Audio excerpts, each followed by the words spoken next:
இந்தியாவுக்கு மட்டும் இல்லை, எந்த கண்ட்ரியாக இருந்தாலும் இன்க்ளூடிங் சைனா, அவங்களுக்கு அனௌன்ஸ் பண்ணிட்டு இருக்கிற டேரிஃப் வந்து இப்போதைக்கு அது டெம்பரரி தான். இந்த மாதிரி ஒரு நிச்சயமற்ற தன்மை இருக்கிறதுனாலேயே கோல்டோட ரேலி ஏறிக்கிட்டே இருக்குது. அஃப்கோர்ஸ் சர்ப்ளஸ் மணியும் கையில் இருக்குது. சர்ப்ளஸ் மணி கையில் இருந்தாலே இந்தியன்ஸ் வந்து ரீசெண்ட்லி வந்து 9 கேரட் கோல்டோட ஒரு இம்பேக்ட், கோல்டு இதுவரையிலும் வாங்காதவங்க ஆர் கோல்டு வாங்க முடியாத இருந்தவங்க, அந்த லெவல் காசு இல்லாதவங்க கூட. Views and opinions expressed in this interview are solely those of the guest or expert and do not necessarily reflect the views of this channel. The content shared is for educational and informational purposes only and should not be treated as financial or investment advice. Mutual fund and securities investments are subject to market risks. Past performance is not indicative of future results. Viewers are strongly advised to consult with a SEBI registered financial advisor before making any investment or financial decisions.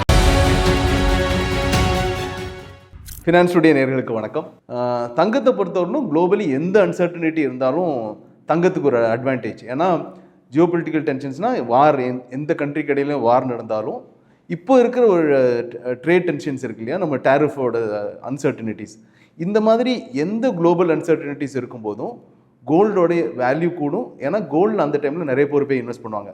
எதுக்குன்னா normally globally uncertainties இருக்கும்போது particularly equity மார்க்கெட்ஸில் ஒரு turbulence இருக்கும், அதாவது ஒரு நிச்சயமற்ற தன்மை இருக்கும், வீழ்ச்சி டெம்பரரியாவது கண்டிப்பாக வீழ்ச்சி இருக்கும்.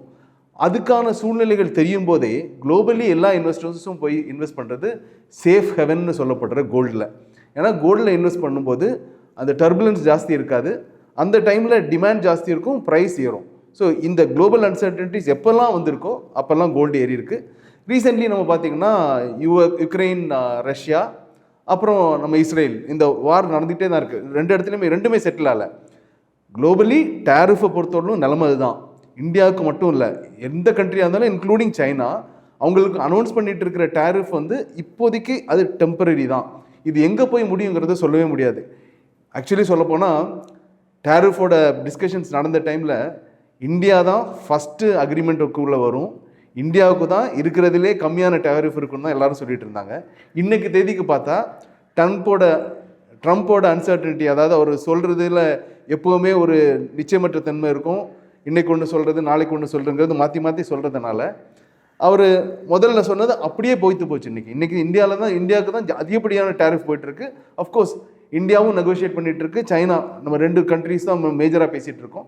எல்லா கண்ட்ரீஸுக்குமே இது ஒரு டிஸ்கஷன் போயிட்டுருக்கு. எந்த கண்ட்ரிக்கும் ஏற்றவும் செய்யலாம், இந்தியாவுக்கு ஏறின மாதிரி எந்த கண்ட்ரிக்கும் ஏற்றவும் செய்யலாம். இந்த மாதிரி ஒரு நிச்சயமற்ற தன்மை இருக்கிறதுனாலேயே கோல்டோட ரேலி ஏறிக்கிட்டே இருக்குது. அஃப்கோர்ஸ் கோல்டு வந்து கிட்டத்தட்ட லாஸ்ட் 3.5 வருஷத்தில் டபுள் ஆயிருக்கு, 3.5 வருஷத்துக்கு உள்ளேயே டபுள் ஆயிருக்கு. இந்த ரேலி வந்து 2025 ஆல்மோஸ்ட் இருக்காது அப்படின்னு தான் எல்லாரும் எதிர்பார்த்தாங்க. ஏன்னா இந்த அவர் வந்தார், பவருக்கு வந்தார், அதுக்கப்புறம் டேரிஃபை பொறுத்தவரைக்கும் இப்படி தான் இருக்க போகுது அப்படிங்கிற மாதிரி ஒரு சூழ்நிலை இருந்த டைமில் இன்னும் அன்சர்டனிட்டிஸ் முடிஞ்சு போச்சு. ஆல்மோஸ்ட் ரஷ்யா யுக்ரைனும் இஷ்யூ முடியும் அப்படிங்கிற ஒரு சூழ்நிலையில் பெருசாக ரேலி இருக்காதுங்கிறது தான் எல்லாரோட எதிர்பார்ப்புமாக இருந்தது.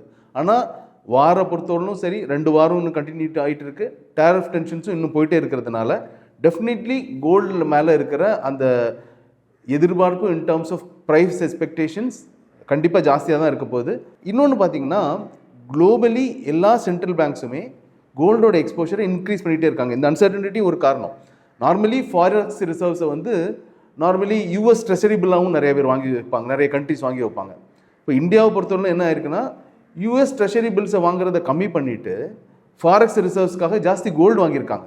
June 2024 US treasury bills exposure வந்து இந்தியாவுக்கு ஜாஸ்தி இருந்தது, அதை இப்போ கம்மி பண்ணிட்டாங்க. ஆனால் கோல்டு ரிசர்வ்ஸை இன்க்ரீஸ் பண்ணியிருக்காங்க. ஜூன் 2024 கோல்டு ரிசர்வ்ஸ் வந்து 840 மெட்ரிக் டன்ஸ் தான் இருந்தது, அது இப்போ 880 மெட்ரிக் டன்ஸாக இருக்குது. குளோபலி பார்த்திங்கனாலும் நிறைய கண்ட்ரிஸ் வந்து இப்போ கோல்டோட ஃபோக்கஸ் இன்க்ரீஸ் பண்ணியிருக்காங்க. இது ஒரு சைடில் அப்படி போயிட்டுருக்கு. இப்போது இந்தியாவுக்கு வந்தோன்னா இனிமேல் தான் நமக்கு ஃபெஸ்டிவ் சீசன்ஸ் ஆரம்பிக்குது. ஃபெஸ்டிவ் சீசனில் நார்மலி கோல்டோட கன்சம்ஷன் ஜாஸ்தியாக இருக்கும். இப்போ வந்து இந்த ரேட் கட்ஸ் வந்ததுனாலையும், இன்ட்ரெஸ்ட் ரேட் கட்ஸ் வந்ததுனாலையும், டேக்ஸ்லேயும் ரிடக்ஷன் எல்லாருக்கும் வந்திருக்கிறதுனாலையும் சர்ப்ளஸ் மணியும் கையில் இருக்குது. சர்ப்ளஸ் மணி கையில் இருந்தாலே இந்தியன்ஸ் வந்து அதிகமாக கொள்முதல் பண்ணுறது ப்ராப்பர்ட்டிக்கு அப்புறம். ப்ராப்பர்ட்டி அஃப்கோர்ஸ் அதில் நிறைய காசு போட வேண்டியது இருக்கும். வேல்யூ கம்மியான கன்சம்ஷனில் அதிகமாக கன்சியூம் பண்ணுறது கோல்டாக தான் இருக்குது. அதுதான் ஹவுஸ் ஹோல்ட்ஸ் வந்து 15% இந்தியாவில் கோல்டில் தான் இன்வெஸ்ட் பண்ணுறாங்க. ஸோ கையில் அதிகப்படியான சர்ப்ளஸ் வரும்போது ஆப்வியஸ்லி கோல்டு மேலே உள்ள மோகம் இன்க்ரீஸ் ஆகிட்டு இருக்கும். ஸோ ஃபெஸ்டிவ் சீசன் ஒட்டி உள்ள அந்த டிமாண்ட், கையில் இப்போ அதிகப்படியான சர்ப்ளஸ் இருக்குது, டேக்ஸ் இப்போ கம்மியானதுனால கையில் சர்ப்ளஸ் நிறையா வருது.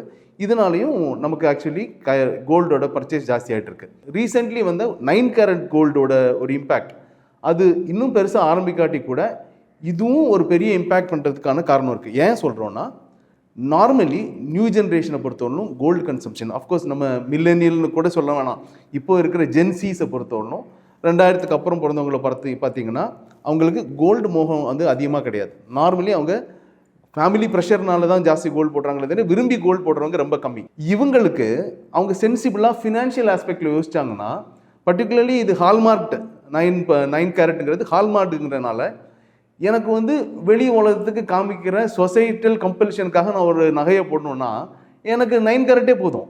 ஏன்னா நான் இன்னைக்கு கோல்டு வந்து நான் ஒரு சவரன் வாங்கணுன்னா 75-80,000 போயிட்டு இருக்கிற டைமில் எனக்கு 30,000க்கு வாங்க முடியுது.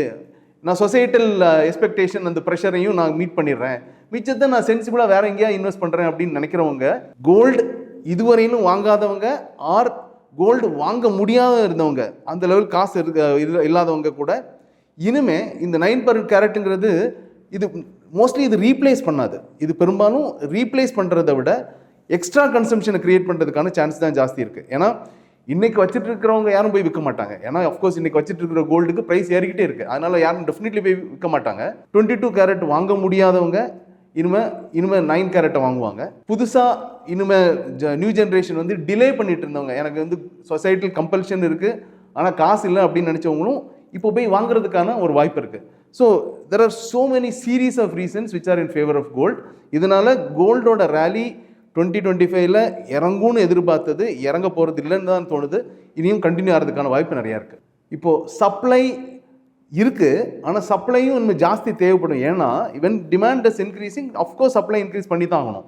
இன்னொரு விஷயம் நம்ம பார்க்கணும், இப்போ ஆல்ரெடி வந்துட்டு இருக்கிற சப்ளையில் if decent amount, very high amounts are quantum is consumed by central banks, அதாவது வேரியஸ் கண்ட்ரீஸோட சென்ட்ரல் பேங்க்ஸ் ஆல்ரெடி அதை கன்சியூம் பண்ணிட்டு இருக்காங்க. ஸோ அவைலபிள் ஜுவல்லரியாக யூஸ் பண்ணுறதுக்கான அந்த சப்ளை கொஞ்சம் அங்கே சக்காய் அங்கே போயிட்டுருக்கு. ஸோ அதனால் டெஃபினெட்லி டிமாண்ட் இன்க்ரீஸ் ஆகுது. ஏன்னா இருக்கிற சப்ளையை சென்ட்ரல் பேங்க்ஸ் கூட கொஞ்சம் கொஞ்சமாக கன்சியூம் பண்ணிட்டு இருக்கிறதுனாலையும் definitely demand is going to increase.